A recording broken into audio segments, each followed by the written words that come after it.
Article 26, announcing the intent to violate laws with signing statements, and in violation of his constitutional duty under Article 2, Section 3 of the Constitution to take care that the laws be faithfully executed, has used signing statements to claim the right to violate acts of Congress even before he signs those acts into law. Same analysis would apply to Obama, and a fortiori because he taught constitutional law. He knows better. He's a lawyer licensed to practice law, who, as I am, who took an oath when he was licensed to uphold the Constitution and laws of the United States of America. With his signature on the spending bill also came Obama's first signing statement, a presidential declaration freeing him from following some of the bill's contents. I believe in the Constitution and I will obey the Constitution of the United States. We're not going to use signing statements as a way of doing an end run around Congress. All right? He also promised that he would call on Congress to take at least 5 days to read new legislation before it was voted on. When there's a bill that ends up on my desk as president, you, the public, will have 5 days to look online and find out what's in it before I sign it, so that you know what your government's doing. But from his first day in power, he has aggressively pressured Congress to quickly pass bills before lawmakers and the public even have a chance to see them. Will state his parliamentary inquiry. Madam Speaker, in order to try to figure out what we're doing, how much damage to the country, I tried to get a copy of the bill. We have out here on the table 2454 that has 1,090 pages in it, but I've understood since debate in here that there's another 300 pages that were added in the middle of the night.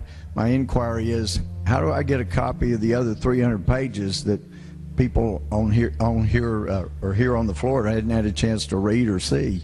Where do we get that before we cram this down on the American people? Is there somewhere physically in the House of Representatives a copy of what we're voting on?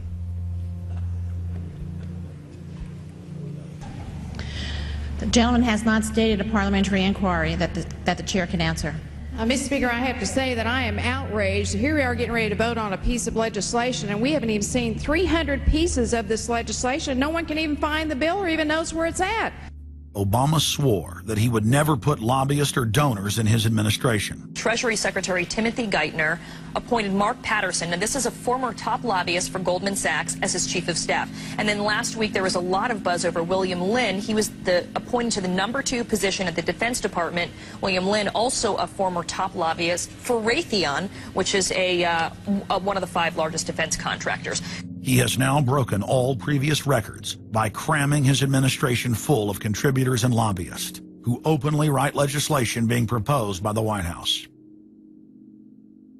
There's a good reason Obama doesn't want to give the people or Congress any time to read the bills. I'm still needing a copy of the other 300 mysterious pages that we don't get to see here. Shortly after the 2008 election, Vice President Joe Biden confided to top supporters that it was essential that their program be implemented at lightning speed. Because their agenda was so unpopular, they knew Obama would lose support quickly. Obama's handlers were in a race to pass a raft of legislation before the people discovered that Obama was just a slicker, updated version of previous puppets. Obama is the New World Order's closer. It's his job to repackage and solidify the tyrannical policies of George W. Bush as progressive and trendy. So part of my job, I think, as president, is to make government cool again. Chris Hedges, author of Empire of Illusion, explained it succinctly. President Obama does one thing, and brand Obama gets you to believe another. This is the essence of successful advertising. You buy or do what the advertiser wants because of how they make you feel. Through Obama, the global establishment are now putting their entire program into high gear. Obama is attempting to dismantle the Second Amendment with more than a dozen victim disarmament bills now in Congress. The key is going to be, I think, for us to come together and say people do have an individual right, and there's nothing wrong with common sense gun laws. Hate crime and cyberbullying bills in the House and Senate would effectively criminalize free speech protected under the First Amendment. It is absolutely true that NAFTA was a mistake. A senior member of the Obama campaign called the Canadian government within the last month to say that when Senator Obama talks about opting out of the free trade deal, the Canadian government shouldn't worry. The operative said it's just campaign rhetoric and don't take it seriously. Campaign officials called the U.S. ambassador to Canada and say, don't worry, it's just campaign rhetoric about NAFTA. The Canadian government put out a statement indicating that this was just not true. So I don't know who the sources. It wasn't true. Amid all of the denials, sources at the highest level of the Canadian government who first confirmed that a call was made, late this afternoon reconfirmed that a call was made. President Obama is promoting the creation of a North American Union and is attempting to expand NAFTA and GATT. President Obama is pushing nation-ending blanket amnesty for more than 20 million foreign aliens living illegally inside the United States. He's also overseeing the hijacking of health care by the federal government, which will nationalize more than 20% of the U.S. economy. And you want us to believe that a government that can't even run a cash for clunkers program is going to run 1/7 of our U.S. economy. No, sir. No. Obama is continuing the transfer of national sovereignty to unelected international bodies like the United Nations and World Trade Organization. And most important of all, under the cover of banking reform, Obama wants to hand dictatorial power over the United States economy to an offshore private banking cartel known as the Bank of the World. Richard, what happened to all those threats from France's president about storming out and about having a global regulator who was going to reach across borders and be able to deal with markets no matter what country they were in? They have opened up the idea of there being some form of other regulator across countries, and I think that's going to come back. So is this some sort of new world order, which Gordon Brown kind of alluded to? I think a new world order is emerging, and with it the foundations of a new and progressive era of international cooperation. The finance heads of the 20 industrialized nations met again in late September of 2009 at the G20 summit in Pittsburgh, Pennsylvania. At that meeting, ministers called for an end to the dollar as the world reserve currency. They also called for a strengthening of global governance and called for a new world order. While the bankers were busy carving up the world at the G20 summit, Barack Obama was in New York City at the United Nations because he's got a new job to chair the United Nations Security Council, the most powerful position in the world government body. President Obama does what no other U.S. president ever has. As President Obama presided over the UN's most powerful body, that would be the Security Council.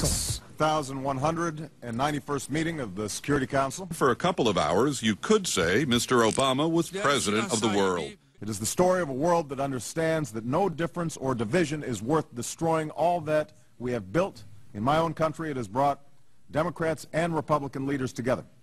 Leaders like George Shultz, Bill Perry, Henry Kissinger, and Sam Nunn, who are with us here today.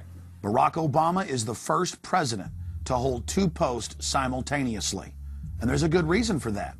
It's illegal. Article 1, Section 9 of the Constitution forbids any U.S. president from serving any foreign government or institution. He swears an oath to protect and defend the Constitution of the United States. But now Barack Obama has sworn allegiance to the global government and the United Nations that he heads up.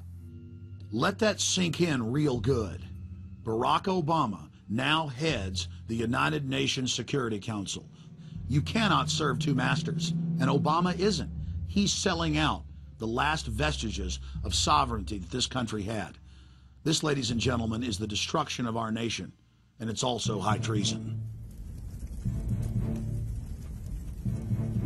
Obama's lies are obvious and out in the open.